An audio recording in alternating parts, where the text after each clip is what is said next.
ചില യുവജന സംഘടനകൾ സാധാരണക്കാരെ സഹായിക്കാനെന്ന പേരിൽ സാമ്പത്തിക ക്രമക്കേടുകൾ നടത്തുമ്പോൾ ആരോരും അറിയാതെ പ്രതിദിനം 10,000 വരുന്ന പാവങ്ങളുടെ വിശപ്പകറ്റുകയാണ് ഒരു കൂട്ടം ചെറുപ്പക്കാർ.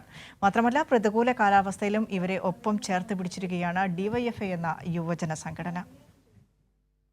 ഇത് കേരളത്തിലെ മെഡിക്കൽ കോളേജുകളിലെ പതിവ് കാഴ്ചയാണ്.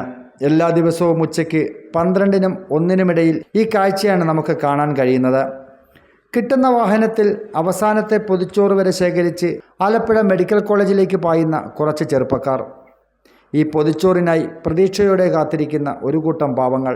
ഈ പാവങ്ങളുടെ വിശപ്പകറ്റാൻ പൊതിച്ചോറും കൊണ്ടുവരുന്ന DYFI പ്രവർത്തകരുടെ നിസ്വാർത്ഥമായ സേവനമാണ് നമുക്ക് മെഡിക്കൽ കോളേജിൽ കാണാൻ കഴിയുന്നത്.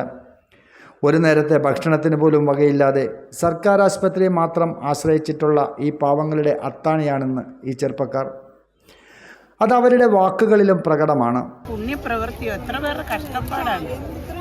എന്നിട്ടും അവർ സന്തോഷത്തോടു കൂടി ഇതെല്ലാം ചെയ്യുന്ന നിറഞ്ഞ മനസ്സോടെ ചെയ്യുന്നില്ല. അവർക്ക് വേണ്ടി ഒരു നിമിഷമെങ്കിലും നമ്മൾ ദൈവത്തോട് കഴിയണം. ഇങ്ങനെ കിടക്കുന്ന രോഗിക്ക് കിട്ടുന്ന അത്രയും നല്ല പുണ്യമല്ലേ. ഏതാണ്ട് 10 വർഷത്തിനിടയ്ക്ക് ലക്ഷക്കണക്കിന് വരുന്ന പാവങ്ങളായ രോഗികളുടെയും കൂട്ടിരിപ്പുകാരുടെയും വിശപ്പകറ്റാൻ DYFIക്ക് കഴിഞ്ഞു.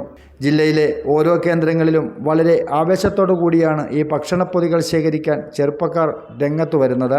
പേപ്പർ വേഷമാണ് നമ്മൾ ഉപയോഗിക്കുന്നത്. പ്ലാസ്റ്റിക് കിറ്റൊക്കെ ഉണ്ടെങ്കിൽ തന്നെ നമ്മൾ കൊണ്ടുപോയി ഹരിതകർമ്മസേനക്ക് കൈമാറും. അത് മേഖലാ സെക്രട്ടറിമാരുടെ വീട്ടിൽ നിന്ന് അവർ നേരിട്ട് ഹരിതകർമ്മസേനക്ക് കൈമാറും. പിന്നെ ഇതിൻ്റെ പേപ്പർ വേഷൻ പറ്റുമായിട്ട് നമ്മൾ സംസ്കരിക്കാനുള്ള സൗകര്യം മേഖലാ കമ്മിറ്റിയുടെ ഒരു പ്രദേശത്ത് തന്നെ ഒരുക്കുന്നുണ്ട്.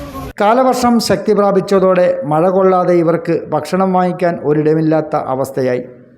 അതിനും DYFI ഒരു വഴി കണ്ടെത്തി. മഴ നനയാതെ രോഗികൾക്കും കൂട്ടിരിപ്പുകാർക്കും ഭക്ഷണത്തിനായി കാത്തിരിക്കാൻ താൽക്കാലിക ഷെഡാണ് മെഡിക്കൽ കോളേജിനുള്ളിൽ ലക്ഷങ്ങൾ മുടക്കി DYFI പണിതു നൽകിയിരിക്കുന്നത്. അങ്ങനെ യുവജന സംഘടനയായ DYFI എന്നും പാവങ്ങൾക്കും ജനങ്ങൾക്കുമൊപ്പം ഉണ്ടാകുമെന്ന് വീണ്ടും തെളിയിച്ചിരിക്കുകയാണ്. ദുരന്തങ്ങളുടെ പേരിൽ ഫണ്ട് പിരിവ് നടത്തി തട്ടിപ്പുകൾ നടത്തുന്നുവെന്ന വിവാദങ്ങൾ നിലനിൽക്കുന്ന സാഹചര്യത്തിലാണ് സാധാരണക്കാരുടെ വിശപ്പകറ്റുന്നതിന് വേണ്ടി DYFI നടത്തുന്ന ഈ സൽപ്രവൃത്തിയെ നാം കാണേണ്ടത്. ക്യാമറാമാൻ രാജേഷ് പുളിങ്ങുന്നതിനൊപ്പം ഷാജഹാൻ.